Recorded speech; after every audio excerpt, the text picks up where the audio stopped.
Hello aspirants, welcome to న్యూమెంటాస్ exam 360. So నేను ఇచ్చినటువంటి క్వశ్చన్ ఇది. National innovation foundation is an autonomous body. డెఫినెట్గా అది అటానమస్ బాడీయే. It is an initiative to strengthen the highly advanced scientific research. అలా ఏం లేదు, హైలీ అడ్వాన్స్డ్ ఇవన్నీ ఎక్స్ట్రీమ్ స్టేట్మెంట్స్ అంటాం అన్నమాట వీటిని. సాధారణంగా మనకి ఎగ్జామినేషన్లో ఇలాంటి ఎక్స్ట్రీమ్ స్టేట్మెంట్స్ వచ్చినప్పుడు ఆ స్టేట్మెంట్ తప్పు అవుతుంది. ఇక్కడ ఈ స్టేట్మెంట్లో 2 సార్లు ఎక్స్ట్రీమ్ వర్షన్స్ వచ్చాయి చూడండి. Highly advanced scientific research with highly advanced foreign scientific institutions. 2 సార్లు హైలీ అని ఇచ్చాడు. 2 సార్లు హైలీ అని వచ్చింది కాబట్టి 2 సార్లు హైలీగా తప్పనమాట అది. సో కాబట్టి this is a wrong statement. So ఇది ఒక్కటి రైట్ కాబట్టి ఎలిమినేషన్ పద్ధతిలో చూసుకుంటే మీరు A1 ఓన్లీ అవుతుంది. ఇక ఈరోజు టాపిక్ మనం చూడబోయేది న్యూస్ పేపర్లో వచ్చినటువంటి టాపిక్. ఇది డిలేడ్ జ్యుడిషియల్ అపాయింట్మెంట్స్. న్యాయ వ్యవస్థలో ఉన్నటువంటి ఈ జడ్జిల నియామకానికి సంబంధించి 1970ల నుండి కూడా మనకి ఈ నియామకాలు అనేటటువంటివి కొంత రాజకీయ సంక్షోభాలతో ముడిపడి ఉన్నటువంటి అంశం. బేసికల్గా రాజ్యాంగంలో మనకి న్యాయవాదిని సెలెక్ట్ చేయాలని ఉంది, కానీ జడ్జీల యొక్క అపాయింట్మెంట్ గురించి అంత క్లియర్ కట్ క్లారిటీ అనేటటువంటిది రాజ్యాంగం ఇవ్వలేదు. ఆ పనిని తర్వాత పార్లమెంట్కి వీళ్ళకి వదిలిపెట్టింది. సో అందులో వచ్చినటువంటి కొన్ని ఇబ్బందుల కారణంగా 1970లో ఎస్పెషల్లీ ఇందిరాగాంధీ గారు ప్రధానమంత్రిగా ఉన్నటువంటి సమయంలో ఒక జడ్జిని, సీనియర్ జడ్జిని 3 బైపాస్ చేసి ఒక జూనియర్ జడ్జిని ఆమె చీఫ్ జస్టిస్ ఆఫ్ ఇండియాగా అపాయింట్ చేయడం జరిగింది. ఆ రోజు నుంచి మొదలైనటువంటి ఈ అంశం ఈ మధ్యకాలంలో నేషనల్ జ్యుడిషియల్ అపాయింట్మెంట్ కమిషన్ని పార్లమెంటులో ఒక చట్టంగా ఆ పార్లమెంట్ పాస్ చేసిన తర్వాత కూడా సుప్రీంకోర్టు, అది basic structure of the constitution. అంటే మీ అందరూ ఇవి పాలిటీలో చదువుకునే ఉంటారు. ఇది రాజ్యాంగ మౌలిక స్వరూపం అని ఒకటి ఉంటుంది. దీనికి ఎగెనెస్ట్గా ఉంది అని చెప్పేసి నేషనల్ జ్యుడిషియల్ అపాయింట్మెంట్ కమిషన్ను కూడా క్యాన్సిల్ చేసింది సుప్రీంకోర్టు. దానికి సంబంధించి ఇప్పుడు ఏం జరుగుతుందంటే, ఈ జ్యుడిషియల్ అపాయింట్మెంట్స్లో మనకి సిజేఐతో పాటు ఉన్నటువంటి ఒక కొలీజియం వ్యవస్థ జడ్జిల్ని నియమించండి అని ప్రభుత్వానికి ఒక లిస్ట్ పంపుతుంది. ప్రభుత్వం ఏం చేయాలి? ఏదర్ నియమించాలి, లేదా మేము రిజెక్ట్ చేస్తున్నామని చెప్పాలి. ఈ రెండూ చేయకుండా ప్రభుత్వం ఏం చేస్తుందంటే నియామకాలను ఆలస్యం చేస్తుంది. ఈ నియామకాలను ఆలస్యం చేయడం వల్ల చాలామంది యంగ్ ఈ అడ్వకేట్స్ ఎవరైతే ఉంటారో, అంటే ఈ మొత్తం న్యాయ వ్యవస్థలో ఉన్నటువంటి యంగ్ ఫెలోస్ ఎవరైతే ఉంటారో, వీళ్ళు జడ్జిలుగా జాయిన్ అవ్వాలని అనుకుని ఇక్కడ ఎక్కువగా ఆలస్యం జరుగుతుంది కాబట్టి వెనక్కి వెళ్ళిపోతున్నారు. దీని కారణంగా టాలెంట్ ఉన్నటువంటి వ్యక్తులు న్యాయ వ్యవస్థలోకి జడ్జిలుగా వచ్చేటటువంటి అవకాశాన్ని ఈ మొత్తం విషయం పోగొడుతుంది. ఆ బ్యాక్డ్రాప్లో మనకి సుప్రీంకోర్టు ఈ డిలేడ్ అపాయింట్మెంట్స్ అనేటటువంటివి ఎక్కువగా జరుగుతోంది. ఇప్పటికే దాదాపుగా సుప్రీంకోర్టుకి 70 జడ్జిల అపాయింట్మెంట్స్ అనేటటువంటివి సెంటర్ డిలే చేసింది. సో దీని మీద కొంత సుప్రీంకోర్టు కన్సర్న్స్ రైజ్ చేయడం జరిగింది. సో దానికి సంబంధించి ఈ టాపిక్. ముందుగా న్యూస్లో అసలు ఎందుకు ఉంది అని కనుక మనం చూస్తే, మన దేశంలో అత్యున్నతమైనటువంటి న్యాయస్థానం సుప్రీంకోర్టు.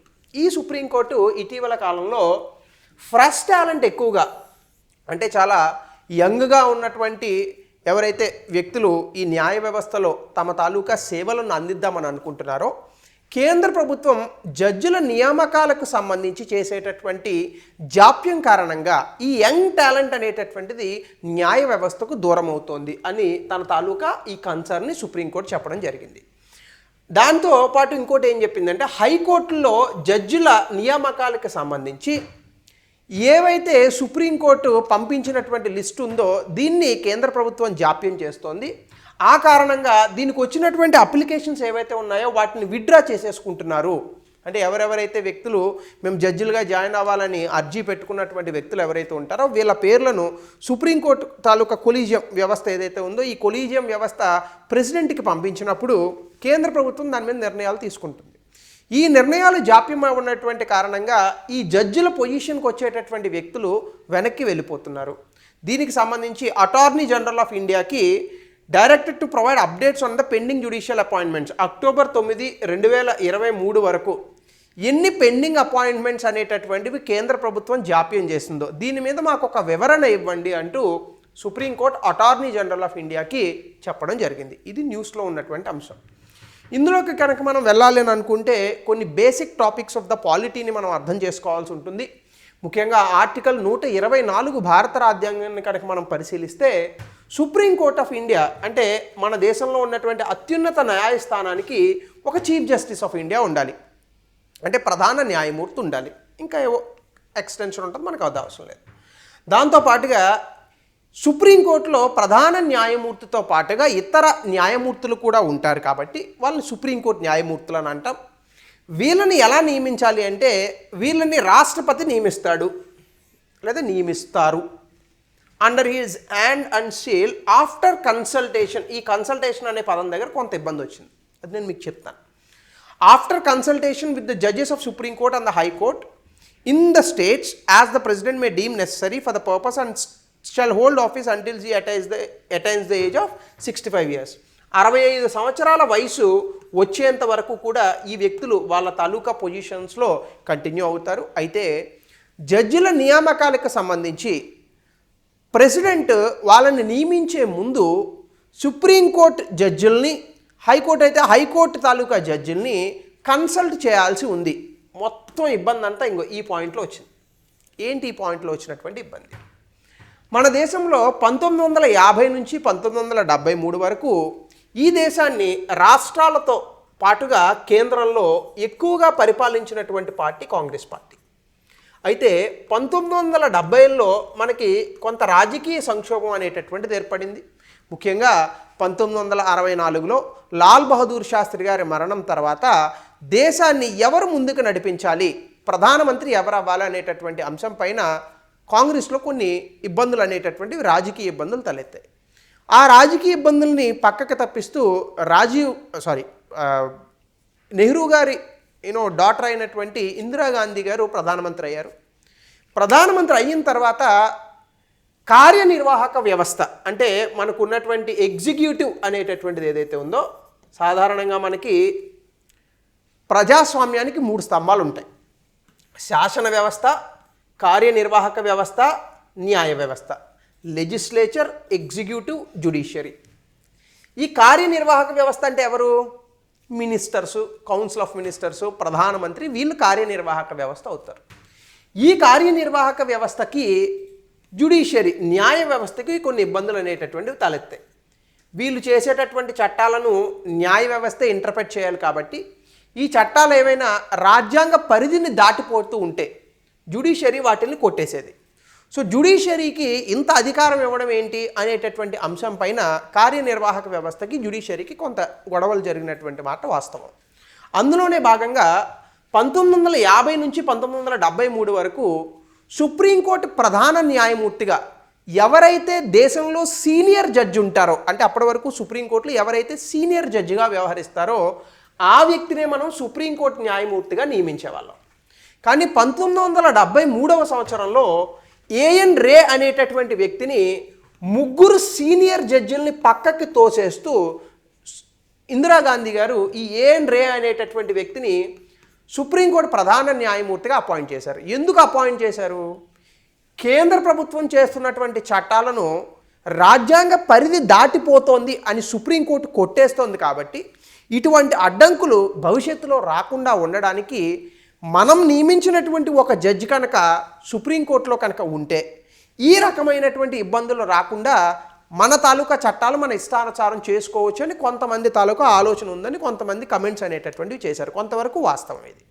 సో అక్కడ ఈ జరిగినటువంటి పరిణామాలలో 3 సీనియర్ జడ్జిలను పక్కకు తోసేసి ఏఎన్ రే అనేటటువంటి 4వ సీనియర్ జడ్జిగా ఉన్నటువంటి వ్యక్తిని ప్రధాన న్యాయమూర్తిగా అపాయింట్ చేశారు.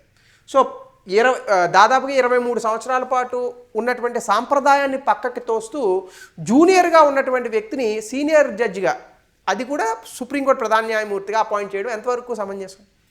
సో ఇక్కడ జ్యుడిషియరీకి, ఎగ్జిక్యూటివ్కి అంటే కార్యనిర్వాహక వ్యవస్థకి, న్యాయ వ్యవస్థకి మధ్య ఉన్నటువంటి గొడవ బాగా పెరిగింది.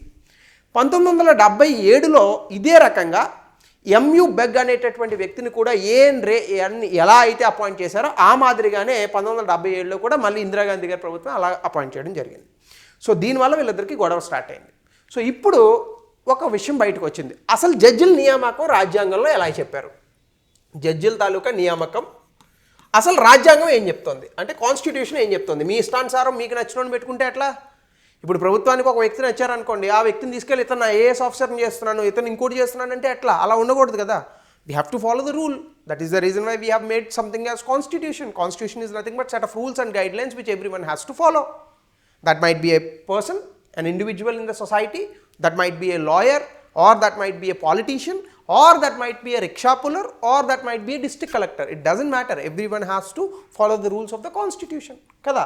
సో రాజ్యాంగంలో ఎలా చెప్పారు అనే ఒక అంశాన్ని బయటికి తీసుకొచ్చారు. రాజ్యాంగంలో ఎక్కడా కూడా కొలీజియం వ్యవస్థ అనేటటువంటి పేరుని ప్రస్తావించలేదు. కానీ దీన్ని సుప్రీంకోర్టు ఎలా చెప్పింది అంటే, అపాయింట్మెంట్ ఆఫ్ జడ్జెస్కి సంబంధించి ఆర్టికల్ 124లో రాజ్యాంగం ఏం చెప్తుందంటే, సుప్రీంకోర్టుకి జడ్జిల్ని నియమించేటప్పుడు ఖచ్చితంగా ఎవరిని నియమించాలి అనేటటువంటి అంశంలో రాష్ట్రపతి సుప్రీంకోర్టు జడ్జెస్ని ఖచ్చితంగా కన్సల్ట్ చేయాల్సి ఉంటుంది. ఈ పదం వాడారు, కన్సల్ట్. ఇప్పుడు ఈ పదం దగ్గర ఇబ్బంది వచ్చింది. కన్సల్ట్ అంటే ఏంటి? 100% కన్సల్ట్ చేయాలా? కన్సల్ట్ చేసి వదిలేస్తే సరిపోతుందా? అంటే ఇప్పుడు డాక్టర్ దగ్గరికి వెళ్తామండి, దెబ్బ తగిలిందని, డోలో 650 వేసుకోమన్నాడు అనుకోండి ఉదాహరణకి, లేదా పారాసిటమాల్ వేసుకోండి అన్నాడు అనుకోండి. డాక్టర్ని కన్సల్ట్ చేసాం, ఖచ్చితంగా పాటించాలా లేదా అనేది ఎవరి మీద ఉంటుంది? మన మీద ఉంటుంది, అవునా? ఇక్కడ కూడా రాజ్యాంగం కన్సల్ట్ అని చెప్పింది, ఖచ్చితంగా జడ్జిలు చెప్పిందే చేయాలా లేదా చెప్పేసి వదిలేయచ్చా? ఇది చర్చ. ఈ చర్చ వచ్చినప్పుడు ఇప్పుడు కొన్ని కేసెస్ జరిగాయి. First judge case, second judge case, third judge case అని 1980లో ఆ ప్రాంతంలో జరిగాయి, 90 వరకు జరిగాయి. సో వీటి తాలూకా పరిణామాలలో సుప్రీంకోర్టు ఒక తీర్పు ఇచ్చింది. ఆ తీర్పు ఏంటంటే, జడ్జిల తాలూకా నియామకం అనేటటువంటిది కొలీజియం వ్యవస్థ ద్వారా జరగాలి. ఏంటి కొలీజియం వ్యవస్థ అంటే, సుప్రీంకోర్టు ప్రధాన న్యాయమూర్తులను కానీ, హైకోర్టు ప్రధాన న్యాయమూర్తులను కానీ నియమించేటటువంటి తరుణంలో కొంతమంది ఉంటారు. అంటే అప్పుడు వరకు ఉన్నటువంటి ప్రధాన న్యాయమూర్తి, ఆయనతో పాటు సుప్రీంకోర్టు ఇతర జడ్జిలు ఉంటారు. వీళ్ళని ఖచ్చితంగా రాష్ట్రపతి కన్సల్ట్ అవ్వాలి. ఈ జడ్జిలు ఇచ్చేటటువంటి పేర్లను మాత్రమే పరిశీలించి రాష్ట్రపతి అపాయింట్ చేయాలి తప్ప, ఆయన ఇష్టానుసారంగా వాళ్ళు ఎవరు పడితే వాళ్ళని అపాయింట్ చేసుకునేటటువంటి అధికారం రాష్ట్రపతికి రాజ్యాంగం కల్పించలేదు. ఇది తీర్పు. అంటే collegium will recommend the names of the candidates to the central government. కేంద్ర ప్రభుత్వానికి ఎవరిని జడ్జిలుగా నియమించాలి అనేటటువంటి లిస్ట్ ఆఫ్ పేర్లను ఎవరు పంపిస్తారు? కొలీజియం వ్యవస్థ పంపిస్తుంది. కొలీజియం అంటే ఎవరు? ప్రధాన న్యాయమూర్తితో పాటు ఇంకా ఇతర 3 జడ్జిలు ఉంటారు, అది కొలీజియం వ్యవస్థ. వీళ్ళు పంపిస్తారు. కేంద్ర ప్రభుత్వం ఈ ఇచ్చినటువంటి లిస్టులో ఉన్నటువంటి పేర్లలో ఉన్న వ్యక్తుల్ని మాత్రమే జడ్జిలుగా అపాయింట్ చేయాలి తప్ప వేరే వాళ్ళని జడ్జిలుగా అపాయింట్ చేయడానికి వీలు లేదు. ఇది రాజ్యాంగం చెప్పిందని సుప్రీంకోర్టు తీర్పిచ్చింది. మీరు ఎప్పుడైనా గుర్తుపెట్టుకోండి, రాజ్యాంగాన్ని ఇంటర్ప్రెట్ చేసేటటువంటి అధికారం లెజిస్లేచర్కి ఉంది, ఎగ్జిక్యూటివ్కి ఉంది, జ్యుడిషియరీకి ఉంది. కానీ final interpreter of the constitution is always judiciary. అంతిమంగా ఎవరు చెప్పింది నిజం రాజ్యాంగం గురించి అంటే జ్యుడిషియరీ ఏది చెప్తే అది కరెక్ట్. ఇది మన తాలూకా రాజ్యాంగంలో ప్రత్యక్షంగా లేకపోయినప్పటికీ కాన్స్టిట్యూషనల్ డిబేట్స్లో అంబేద్కర్ గారు కానీ ఇంకా ఇతర వ్యక్తులు కానీ చాలాసార్లు చెప్పారు ఇది. So we have to follow that. So కాబట్టి government will send the names of the proposed candidates for consultation. ఇప్పుడు ప్రభుత్వం ఏం చేస్తుంది? ఏవైతే పేర్లను ప్రభుత్వానికి కొలీజియం వ్యవస్థ పంపించిందో ఈ పేర్లలో కొన్ని పేర్లను సెలెక్ట్ చేసి, అంటే ఇప్పుడు ఈ లిస్టులో 10 పేర్లు ఉన్నాయనుకోండి, ఈ 10లోంచి ప్రభుత్వం 5 పేర్లను సెలెక్ట్ చేసుకొని మళ్ళీ కొలీజియం వ్యవస్థకి వెనక్కి పంపించాలి. దాంతో అప్పుడు అపాయింట్మెంట్ ప్రాసెస్ అనేటటువంటిది జరుగుతుంది. అయితే కొలీజియం వ్యవస్థ కేంద్ర ప్రభుత్వానికి ఒక లిస్టు పంపిస్తుంది. కేంద్ర ప్రభుత్వం మళ్ళీ ఇందులో కొంతమంది వ్యక్తుల్ని సెలెక్ట్ చేసి వీళ్ళకి చెప్పి అపాయింట్మెంట్ అనేది చేయాలి. ఈ మొత్తం ప్రక్రియ ఎంత సమయంలో జరగాలి అనేటటువంటి దానిపైన క్లారిటీ లేదు రాజ్యాంగంలో. ఇవ్వాల సుప్రీంకోర్టు కూడా ఏ తీర్పులోని చెప్పలేదు. ఇప్పుడు కేంద్ర ప్రభుత్వం ఏం చేస్తుంది? ఈ లిస్ట్ వచ్చిన తర్వాత జనాలను సెలెక్ట్ చేయాలి కదా, దీనిని డిలే చేస్తుంది. అప్పుడు దానివల్ల ఏమవుతుంది? ఆ కొలీజియం వ్యవస్థని ఒక రకంగా ఇబ్బంది పెట్టినట్టేనా? సో ఇది కేంద్ర ప్రభుత్వానికి న్యాయ వ్యవస్థకి మధ్య జరుగుతున్నటువంటి గొడవ. So the appointment process takes a long time because there is no fixed time limit. If the collegium resends the same name again, then the government has to give its assent. అంటే for example collegium వ్యవస్థ కేంద్ర ప్రభుత్వానికి 10 మందిని జడ్జిలుగా appoint చేయండి అని చెప్పి పంపించింది అనుకోండి. కేంద్ర ప్రభుత్వం వీళ్ళని తిరిగి లేదు ఈ 10 మందిని మాకు అంగీకారం కాదు అని చెప్పింది అనుకోండి. కొలీజియం వ్యవస్థ మళ్ళా ఈ 10 మందిని లిస్టు మళ్ళా పంపించింది అనుకోండి. ఖచ్చితంగా కేంద్ర ప్రభుత్వం అప్పుడు ప్రెసిడెంట్ అంటే రాష్ట్రపతి చేత ఈ 10 మందిని జడ్జిలుగా నియమించాలి. ఇప్పుడు కేంద్ర ప్రభుత్వం ఏం చేస్తుంది, అసలు మొదటిసారి లిస్టు పంపినప్పుడే తిరిగి పంపించట్లా. అప్పుడు ఏమవుతుంది, టైం లిమిట్ లేదు కదా, 4 నెలల్లో పంపాలి 4 రోజుల్లో పంపాలి అనేటటువంటి కాలపరిమితి లేదు కదా. ఎప్పుడైతే కాలపరిమితి లేదో కేంద్ర ప్రభుత్వం పరిశీలిస్తున్నాం అని చెప్తారనమాట. చూడండి, ఏదో మనకి ఇంటర్నెట్ లేకపోతే లోడింగ్ అని వస్తుంది, అది అలా లోడింగ్ అని ఉంటూనే ఉంటుంది, లోడ్ అవుతూనే ఉంటుంది అది జీవితకాలం. అట్లానే ఇక్కడ కూడా ఏం చేస్తుందంటే ప్రభుత్వం కావాలని డిలే చేస్తుందని సుప్రీంకోర్టు తాలూకా ఆరోపణ. సో ఇది మన కొలీజియం వ్యవస్థ. సో ఈ కొలీజియం వ్యవస్థకి సంబంధించి చాలామంది దీనిపైన కూడా కొలీజియం వ్యవస్థకి సంబంధించి కూడా చాలామంది కొన్ని విమర్శలు చేశారు. ఎందుకంటే ప్రపంచంలో ఎక్కడా కూడా జడ్జీల్ని నియమించుకోవడం అనేటటువంటిది లేనటువంటి పని. అసలు జడ్జీల్ని నియమించుకోవడం అంటే ఎవరిని వాడే నియమించుకోవద్దు. ప్రధానమంత్రి నియమించుకుంటాడు, రాష్ట్రపతి నియమించుకోవచ్చు, ఎమ్మెల్యే నియమించుకోవచ్చు, సెల్ఫ్ నామినేషన్లు కూడా చేసుకుంటారు అలా ఉంటే. సో కాబట్టి చాలామంది చెప్పేటటువంటి విషయం ఏంటంటే జడ్జిల నియామకానికి సంబంధించి పారదర్శకత జవాబుదారీతనం లేదు. అందుకే 99వ రాజ్యాంగ సవరణ చట్టం ద్వారా కేంద్ర ప్రభుత్వం 2014వ సంవత్సరంలో నేషనల్ జ్యుడిషియల్ అపాయింట్మెంట్ కమిషన్ అని ఒక దాన్ని తీసుకొచ్చింది. కొలీజియం వ్యవస్థని తీసేసి ఈ స్థానంలో 3 జడ్జిలు ఉంటారు, ఇంకొక 3 కేంద్ర ప్రభుత్వం నుంచి నియమించినటువంటి వ్యక్తులు ఉంటారు. ఈ ఆరుగురు కలిసి జడ్జిల నియామకానికి సంబంధించి లిస్ట్ ఆఫ్ నేమ్స్ని పంపిస్తారు. అయితే దీన్ని కొట్టేసింది కోర్టు. ఇది బేసిక్ స్ట్రక్చర్ ఆఫ్ ద కాన్స్టిట్యూషన్కి వ్యతిరేకంగా ఉందని చెప్పి కోర్టు కొట్టేసింది. సో ఇలా మరి కోర్టు పార్లమెంట్ చేసినటువంటి చట్టాన్ని, సాక్షాత్తు పార్లమెంట్లో ఉన్నటువంటి ఎంపీలు చేసినటువంటి చట్టాలను కొట్టేసి జడ్జిల్ని నియమించుకోవడం అనేటటువంటిది ఎంతవరకు కరెక్ట్, ఇది ప్రశ్న. బహుశా ఈ ప్రశ్నకి వాళ్ళు సమాధానం చెప్పట్లేదు కాబట్టి కేంద్ర ప్రభుత్వం కూడా ఆ లిస్ట్ ఆఫ్ నేమ్స్ని జాప్యం చేస్తోంది. సో దీనికి సంబంధించి మనకి ఇలా జరుగుతుంది. చీఫ్ జస్టిస్ ఆఫ్ ఇండియాని ఎలా అపాయింట్ చేస్తారంటే ప్రెసిడెంట్ అపాయింట్ చేస్తాడు. Chief justice of India recommend చేస్తుంది నెక్స్ట్ ఎవరు ఉండాలి అంటే ఇప్పుడు ఉన్నటువంటి సుప్రీంకోర్టు ప్రధాన న్యాయమూర్తి నెక్స్ట్ ఎవరు సుప్రీంకోర్టు ప్రధాన న్యాయమూర్తి అవ్వాలని చెప్పి రికమెండ్ చేస్తారు. ఇది 1970 నుంచి ఇప్పుడు ఫాలో అవుతున్నాం. 1970లో ఇది పోయింది. దాని తర్వాత కొలీజియం వ్యవస్థకు వచ్చింది. ఇప్పుడు ఎట్లా సిజేఐతో పాటు కొలీజియం వ్యవస్థ ఉంటుందన్నమాట. అంటే సిజేఐతో పాటుగా 4 సుప్రీంకోర్టు సీనియర్ జడ్జిలు ఉంటారు. వీళ్ళు కలిసి ఒక లిస్ట్ ఆఫ్ నేమ్స్ ఇస్తారు. ఈ లిస్టులోంచి కేంద్ర ప్రభుత్వం కొంతమందిని సెలెక్ట్ చేసి వాళ్ళనే జడ్జిలుగా నియమిస్తూ ఉంటుందన్నమాట. సో వీళ్ళు ఏ లిస్ట్ అయితే ఇస్తారో ఆ లిస్ట్ని నియమించాలి. ఆ లిస్టులో లేని మీ పేరు నా పేరు రాయకూడదు. అలాగే చీఫ్ జస్టిస్ ఆఫ్ హైకోర్ట్స్కి సంబంధించి కూడా ప్రెసిడెంట్ ఎట్లా నామినేట్ చేస్తాడు, chief justice of high court after consultation with CJI and the respective state governor. సిజేఐతో పాటు ఆ రాష్ట్రంలో ఉన్నటువంటి రాష్ట్ర గవర్నర్ని కలుస్తారు. High court judges are appointed by the president based on the recommendations of the collegium consisting of CJI and 2 senior most judges and the concern high court chief justice. హైకోర్టులకు సంబంధించి సుప్రీంకోర్టు ప్రధాన న్యాయమూర్తి, 2 సుప్రీంకోర్టు జడ్జిలు ప్లస్ ఆ హైకోర్టుకి సంబంధించినటువంటి ప్రధాన న్యాయమూర్తి, వీళ్ళతో కలిసి ఒక లిస్ట్ పంపిస్తారు. ఈ లిస్టుని ప్రెసిడెంట్ అక్కడ ఉన్నటువంటి ఆ రాష్ట్ర గవర్నర్తో సంప్రదింపులు చేసి నియమించాల్సి ఉంటుంది. సో ఈ మొత్తం విషయాన్ని జాప్యం చేస్తుంది కేంద్ర ప్రభుత్వం. సో దాని మీద సుప్రీంకోర్టు ఇప్పుడు ఏం చేసిందంటే కొన్ని కన్సర్న్స్ చెప్పింది. ఏంటంటే దాదాపుగా 70 మంది జడ్జిల నియామకాన్ని కొలీజియం రికమెండేషన్స్ కేంద్ర ప్రభుత్వం ఇంకా ముందుకు తీసుకెళ్లలేదు. దీనివల్ల టాలెంట్ ఉన్నటువంటి వ్యక్తులు న్యాయ వ్యవస్థకు దూరం అవుతున్నారు. సో దీని కారణంగా బాగా ఎక్కువ విజ్ఞానం ఉన్నటువంటి బాగా యంగ్ పీపుల్ ఎవరైతే ఉన్నారో వీళ్ళు జడ్జిలుగా జాయిన్ అవ్వాలని అనుకున్న వాళ్ళు వాళ్ళ అప్లికేషన్స్ని విత్డ్రా చేసుకుంటున్నారు. దాంతోపాటుగా కొన్నిసార్లు కొలీజియం వ్యవస్థ పంపినటువంటి పేర్లను కేంద్ర ప్రభుత్వం ఏం చేస్తుందంటే పేర్లను స్ప్లిట్ చేస్తోంది. అంటే 10 మంది ఇచ్చింది అనుకోండి కొలీజియం వ్యవస్థ, దీన్ని 5గా స్ప్లిట్ చేస్తోంది. అయితే రిజెక్ట్ అన్న చేయాలి, ఇట్లాంటి స్ప్లిట్టింగ్ అనేటటువంటిది లేదనమాట. ఇలా సెగ్రిగేషన్ ఎందుకు చేస్తున్నారు, ఊరికనే జాప్యం చేయడానికి చేస్తున్నారు. ఇది సుప్రీంకోర్టు చెప్పేటటువంటి వాదన. సో దీని కారణంగా ఎప్పుడైతే మన న్యాయ వ్యవస్థల్లో కోర్టుల్లో జడ్జిలు లేరో ఏమవుతాయి, కేసులు పేరుకుపోతాయి. కేసులు ఎప్పుడైతే పేరుకుపోతాయి ఏమవుతుంది అప్పుడు? జస్టిస్ అనేటటువంటిది డిలే అవుతుంది, అంతే కదా. న్యాయం అనేది సత్వర న్యాయం రావాలి, డిలే అవ్వకూడదు.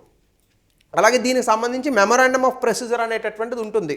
కేంద్ర ప్రభుత్వానికి కొలీజియం వ్యవస్థ ద్వారా లిస్ట్ రావడం, కేంద్ర ప్రభుత్వం ఆ లిస్టుని పంపించడం, అక్కడ నుంచి మళ్ళీ నియామకాలు జరగడం, ఇది మెమరాండమ్ ఆఫ్ ప్రొసీజర్. ఇది సరిగ్గా ఫాలో అవ్వట్లేదు ఈ ప్రక్రియని, దాని కారణంగా డిలేస్ వస్తున్నాయి. సో దయచేసి ఇలా చేయొద్దు, దీన్ని వేగంగా చేయండి, జడ్జిల తాలూకా నియామకాలను వేగవంతం చేయండి అని సుప్రీంకోర్టు ఇప్పుడు కన్సర్న్ అనేటటువంటిది రైజ్ చేసింది. సో మన దేశంలో ఉన్నటువంటి ఇబ్బందులను కనుక చూస్తే ఇప్పుడు చూడండి, శాంక్షన్డ్ స్ట్రెంగ్త్ ఆఫ్ జడ్జెస్ 25 హైకోర్టులు గాను 1114 జడ్జిలు ఉండాలి. 774 ఉన్నారు, అంటే 340 ఖాళీలు ఉన్నాయి హైకోర్టులో. సుప్రీంకోర్టులో 34 జడ్జిలు ఉండాలి, 32 ఉన్నారు, అంటే 2 వేకెన్సీ ఉన్నాయి. సో ఇలా పెండింగ్ కేసెస్ హైకోర్టులో చూసుకుంటే దాదాపుగా 6 కోట్ల కేసులు పెండింగ్లో ఉన్నాయి. అలాగే cases pending in high courts for more than a year, సంవత్సరానికి పైగా చూసుకుంటే దాదాపుగా 4.5 కోట్లు కేసులు పెండింగ్లో ఉన్నాయి. సుప్రీంకోర్టులో చూసుకుంటే దాదాపుగా 80,000 కేసులు పెండింగ్లో ఉన్నాయి. ఈ పెండింగ్ కేసెస్ అన్నీ ఎందుకు వస్తున్నాయి? జడ్జిల నియామకం జరగకపోవడం వల్ల. సో తక్కువ మంది జడ్జిలు ఉంటున్నారు. సో త్వరగా ఈ తాలూకా పొజిషన్స్ని ఫిల్ చేయాలి అని సుప్రీంకోర్టు చెప్పింది. ఇది మొత్తం విషయం. ఈరోజు టాపిక్ కొంత సీరియస్గా చెప్పినా మీకు అర్థం అవ్వాలి కాబట్టి ఆ ఫ్లోలో చెప్పాను. అలాగే దీనికి సంబంధించి 2021లో ఒక ప్రశ్న ఇచ్చాడు, నేను పక్క తప్పుకుంటాను, మీరు స్క్రీన్ షాట్ తీసుకొని దీని ఆన్సర్ని కమెంట్ సెక్షన్లో పెట్టండి దయచేసి, సో దాట్ అట్లీస్ట్ మీరు ప్రాక్టీస్ చేస్తారు.